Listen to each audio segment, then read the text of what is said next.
જ દિવસો બાકી છે ત્યારે હવે અમુક વર્ષોથી ગુજરાતમાં પતંગ ઉડાવવાનો ટ્રેન્ડ ઘણો જ વધી રહ્યો છે, જેને કારણે પતંગ ઉદ્યોગ સફળ રહેતો હતો. તો આ વર્ષે પતંગ ઉદ્યોગ કેવો ચાલી રહ્યો છે તે જાણવા માટે જુઓ સંવાદદાતા કેતન જોશીનો આ રિપોર્ટ.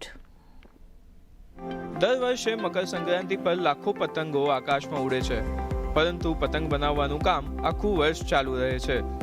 દેશના કુલ પતંગમાંનો 50% હિસ્સો ગુજરાત પૂરો પાડે છે. નોંધપાત્ર વાત એ છે કે દેશમાં હજારો મહિલાઓ વર્ષભર ઘરે પતંગ બનાવવાનું કામ કરે છે. જી સાહેબ, અમારો રોજી છે ને, અમારી નાનપણથી છે.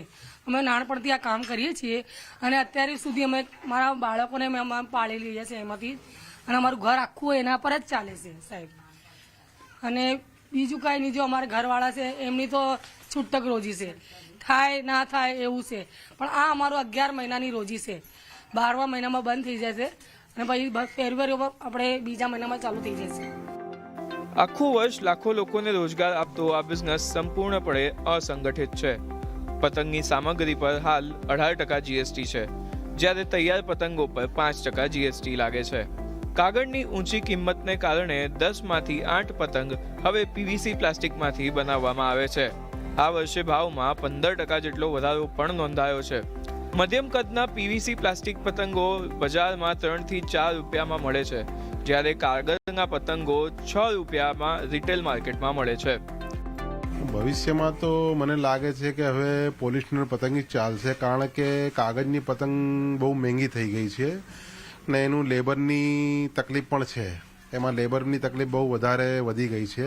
એમાં બહુ જગ્યા પતંગો ફરે છે અને આ પોલિસ્ટરની પતંગમાં શું લેબર થોડું આસાનીથી ચાલે છે ને મહેંગાઈથી જો ગામડામાં ચાલે છે એ લગભગ પોલિસ્ટર પતંગ જ ચાલે છે. એ કાર્ટૂન પ્રિન્ટ ચાલે છે બધી જગ્યા.